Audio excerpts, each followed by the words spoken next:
Bonjour à tous, bienvenue dans votre émission Apprendre à vivre. Vivre est un métier et on l'apprend chaque jour. Alors aujourd'hui, j'ai le plaisir d'accueillir Fatima Mejdoub dans Apprendre à vivre.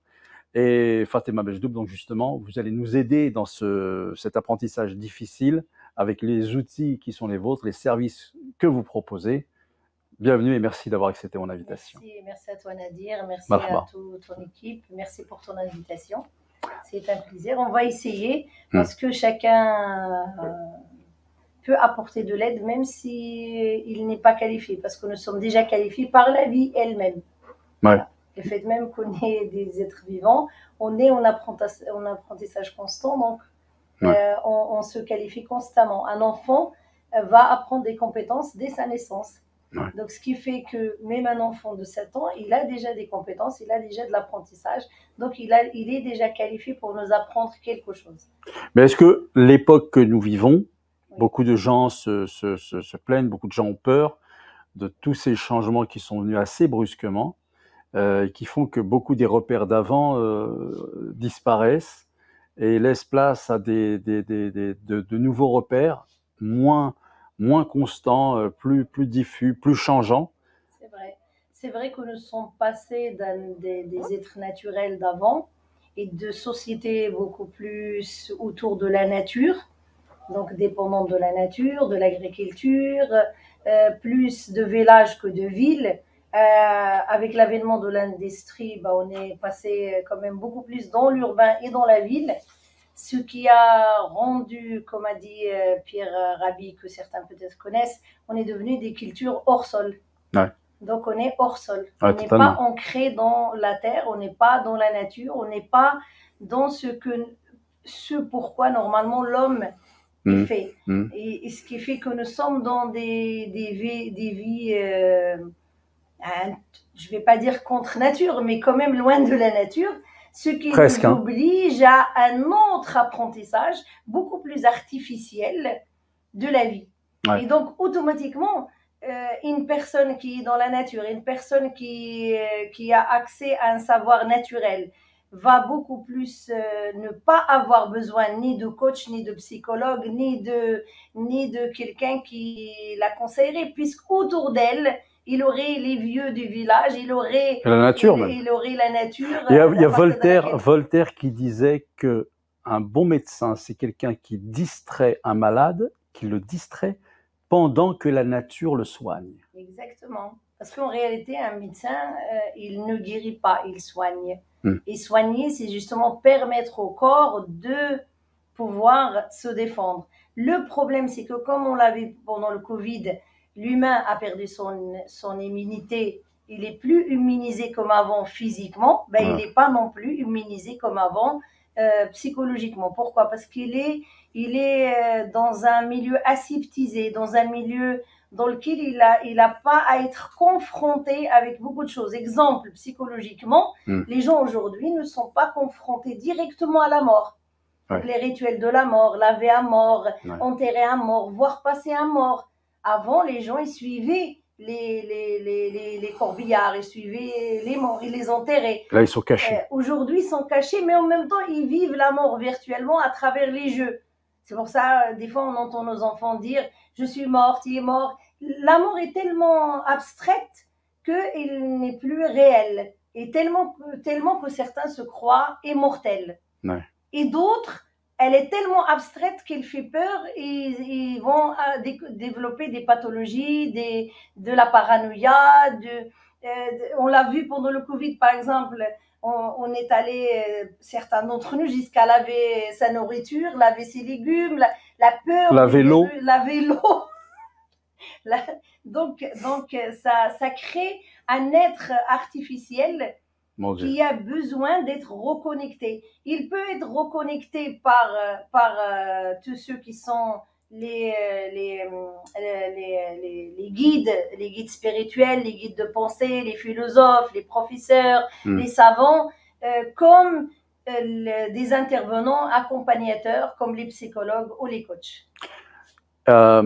Et tous ces chacun bien sûr à son niveau. Mais tous ces spécialistes-là, tous ces experts-là, ont-ils assez de recul pour notre époque, qui est une époque vraiment, encore une fois, j'insiste, nouvelle. Tous, non. Ouais, parce qu'il faut quand même... Ben, ça dépend de la formation de chacun. Ouais. C'est là que j'ai bien précisé au début que la première formation, c'est l'expérience. Ouais. Donc, il faut avoir une expérience de vie. Moi, quand je vois des personnes qui ne sont pas mariées ou bien qui n'ont pas une bonne expérience du mariage, conseiller et de la parentalité aussi. Ben, par exemple, conseiller les gens dans le mariage. Ou bien des gens qui n'ont pas forcément une expérience de parentalité ou de conseiller les gens dans l'éducation de leurs enfants. Ouais. Bien sûr qu'ils peuvent parfaitement être formés scolairement, formés théoriquement, mais cela ne va pas forcément faciliter leur pratique. C'est-à-dire bien sûr que non. Manquera toujours évidemment. Ce côté expérience personnelle. Évidemment, il faut le dire ici, pardon, mais le mariage, c'est au quotidien. Être parent, c'est au quotidien. Donc, avoir l'expertise de cela et vouloir la partager avec quelqu'un, il faut vraiment soi-même être expérimenté quand même. C'est un peu logique quand même de dire ça et de l'accepter. En même temps, je suis pas d'accord avec le fait d'utiliser uniquement l'expérience comme qualification. Oui, tout à fait. C'est-à-dire, il est nécessaire d'approfondir donc il y a des savoirs à apprendre, il y a de la science à apprendre. Ouais. Aujourd'hui, dans les sciences humaines, on a des formations en psychologie, des formations en comme on a dans le cadre de la médecine des formations en psychiatrie. Comme nous avons des formations de coaching certifiantes ou même diplômantes, comme on en a à Descartes, à l'INCOP et des grandes écoles. Personnellement, j'ai fait Descartes. Donc, Mais vous savez, il y a beaucoup, par exemple, d'enseignants qui nous disent qu'il y a une immense différence entre ce qu'on nous apprend à l'école des professeurs, pour parler simple, et ensuite, quand on se retrouve face à des classes, on se rend compte que finalement, la réalité est tout autre et on doit différemment...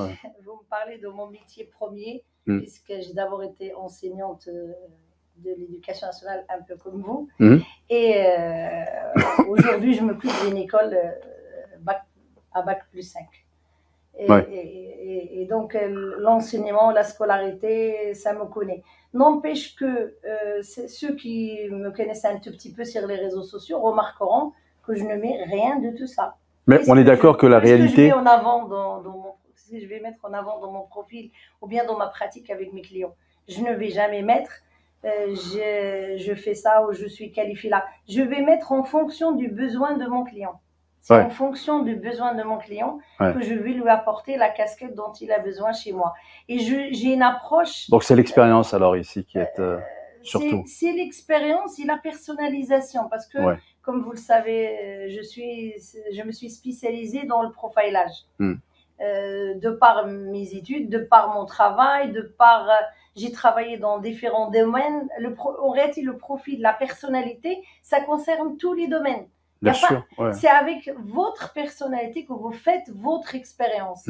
C'est avec votre personnalité que vous travaillez. C'est avec votre personnalité que vous vivez votre vie.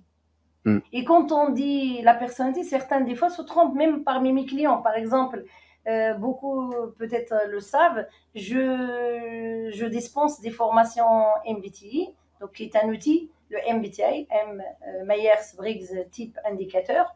On en dispense principalement dernièrement avec les entreprises. Donc, quand je fais des formations, j'interviens moi-même.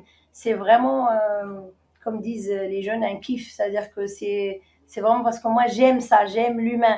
À chaque fois que je découvre une nouvelle personnalité... Il faut aimer pour travailler comme ça. Hein. Sinon, Chaque personne, pour moi, c'est pas un profil au sens juste, c'est un type psychologique. Non, c'est une personne avec sa singularité, et la personnalité, pour expliquer aux gens ce que c'est, ce n'est pas un profil. La personnalité, c'est une construction qui va évoluer à travers l'âge et qui est intégrative. Donc, qui va intégrer toutes les expériences et toutes ces expériences vont impacter la manière de faire.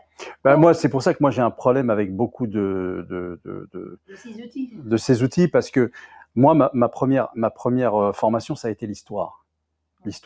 Et à quoi sert l'histoire? L'histoire, ça sert à connaître l'homme. Mais à connaître l'homme dans des situations.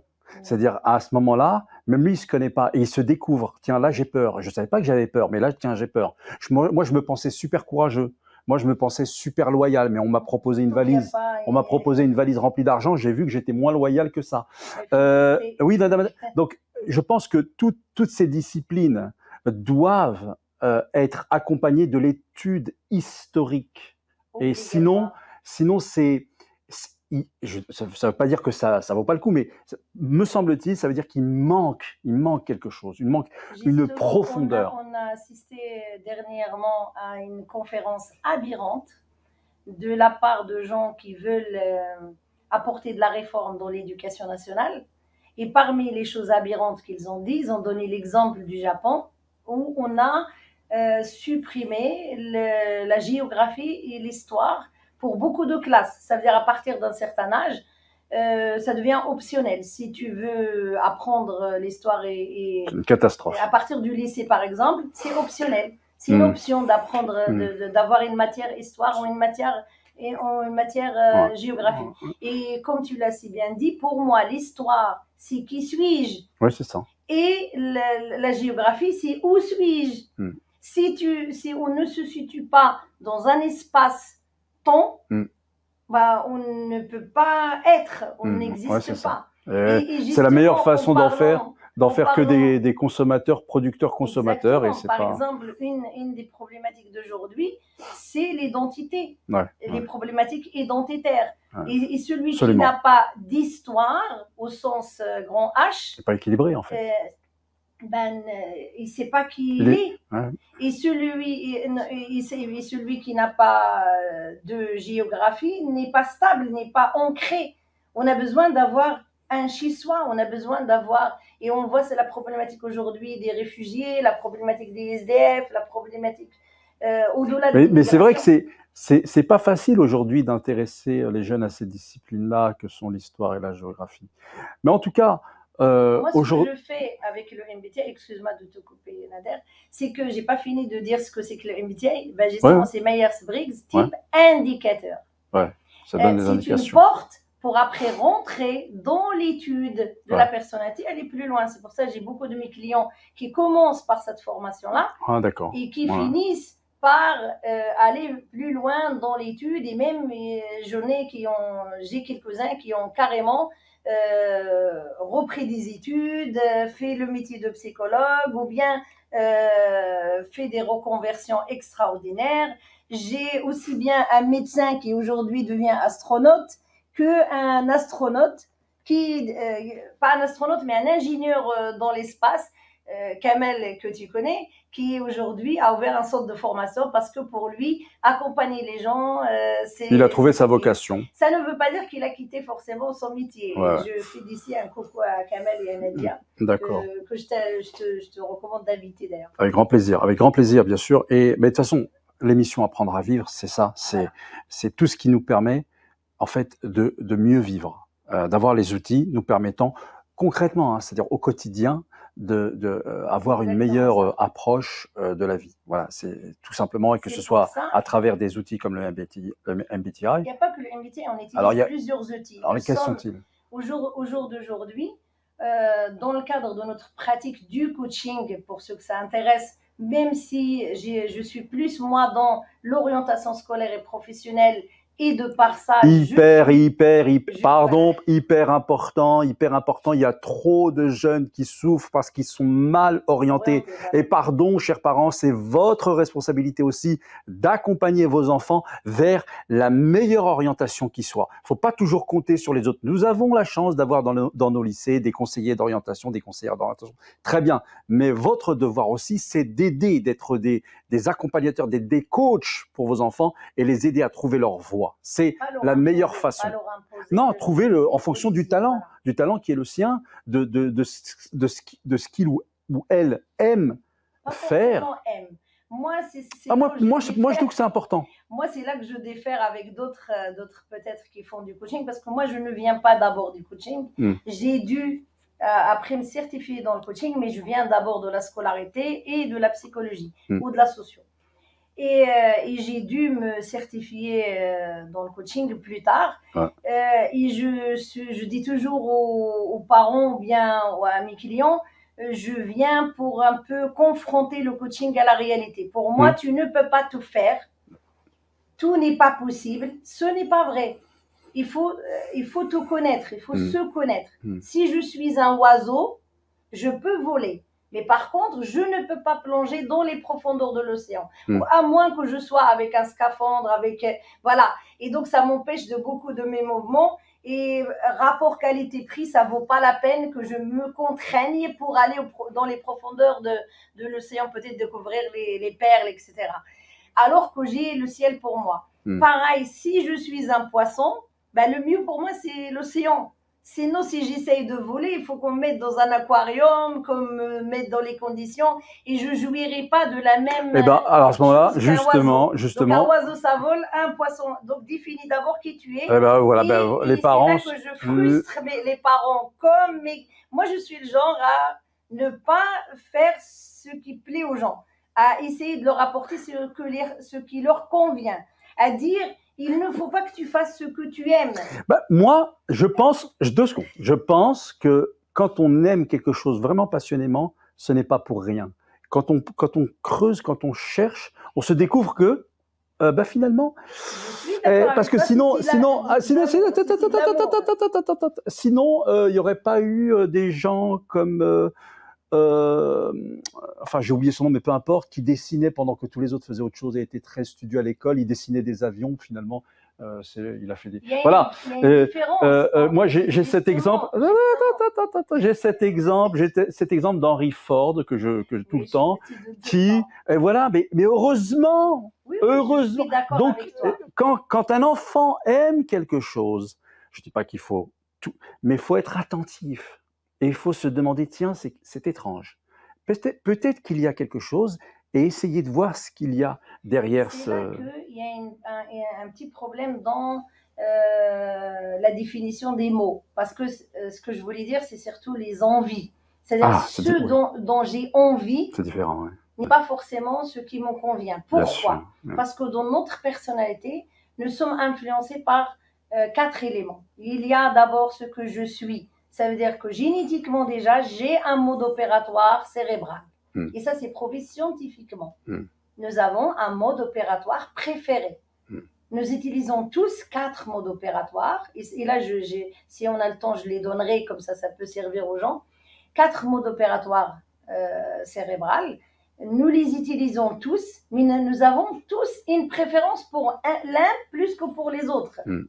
Ça, c'est premièrement. Deuxièmement, nous avons tous une éducation différente. Donc, l'éducation va nous influencer. On va l'intégrer. Nous avons tous un socio-culturel auquel nous voulons correspondre, des groupes auxquels nous voulons appartenir, que ce soit des groupes d'origine, des groupes du pays dans lequel nous sommes, des groupes au sens philosophique du terme. Et donc, ça influence nos choix. Et troisièmement, nous avons tous un vécu qui nous impacte, qui fait qu'on va aimer ou détester en fonction de ça nous a fait du bien ou ça nous a fait du mal. C'est vrai. Donc, quand je dis j'aime, est-ce que j'aime selon ce que je suis? J'aime parce que l'éducation m'a influencé dans ce sens. J'aime parce que le socioculturel, je serai plus admissible. C'est plus admissible de faire comme ça. Ou j'aime parce que j'ai eu des traumatismes et ça m'influence dans ce sens-là. Eh bien, moi, je te propose, parce que ça, c'est hyper intéressant et profond et utile, qu'on se retrouve pour un autre apprendre à vivre et pour développer cette notion des différents j'aime et pourquoi j'aime. Exactement. Voilà. Pour voir un petit peu, pour que vous puissiez vous poser la question, tiens, pourquoi j'aime? C'est là, si j'aime quelque chose dont j'ai besoin et qui répond à un besoin, là, c'est bien. Par contre, si j'ai une envie qui ne répond pas à un besoin, je vais un peu faire rigoler les téléspectateurs. Par exemple, j'aime le chocolat. Mais dans mon cas, étant donné mon poids, le chocolat ne m'aime pas. C'est pas ce dont j'ai besoin. Donc, je peux me permettre un carré, mais il ne faut pas que j'exagère. Je peux me permettre peut-être des chocolats noirs, mais il ne faut pas que j'exagère avec ce que j'ai envie réellement. C'est pour ça qu'il ne faut pas forcément suivre ses envies. Ouais, Très intéressant, voilà. différencier un peu ces deux notions. J'ai besoin, j'ai envie. D'accord. Et moi, ce que je conseille généralement à mes clients, qu'ils soient enfants ou adultes, c'est d'abord, avant de réfléchir leur orientation scolaire ou leur orientation professionnelle ou leur projet entrepreneurial, parce que je suis aussi des entrepreneurs, je suis moi-même. Moi, quand on me demande de me définir, je ne me définis en tant que fonction. C'est tellement diversifié que je préfère dire je suis un entrepreneur, qui d'ailleurs accompagne les entrepreneurs. Et je dis à tout ce monde-là, réfléchissez votre projet de vie avant de réfléchir, d'inclure dedans votre projet professionnel, d'inclure dedans votre projet mariage, d'inclure dedans votre projet scolaire. Merci beaucoup Fatima Majdoub. On en reparlera. Quel genre de vie vous voulez vivre? Ça va définir le reste. Merci beaucoup. Merci à toi Nadia. Merci à tout le monde. À très vite, et on recevra à nouveau Fatima Majdoub pour nous développer justement ces différentes notions et voir comment vous, elles peuvent vous servir dans votre quotidien, parce que ce qui m'intéresse évidemment, c'est que ça vous serve, je le répète, au quotidien réellement. Après, vous en faites ce que vous voulez, bien évidemment, mais je crois que, vous savez, être intelligent, c'est se servir de sa propre expérience, et aussi, pour être doublement intelligent, se servir de l'expérience des autres.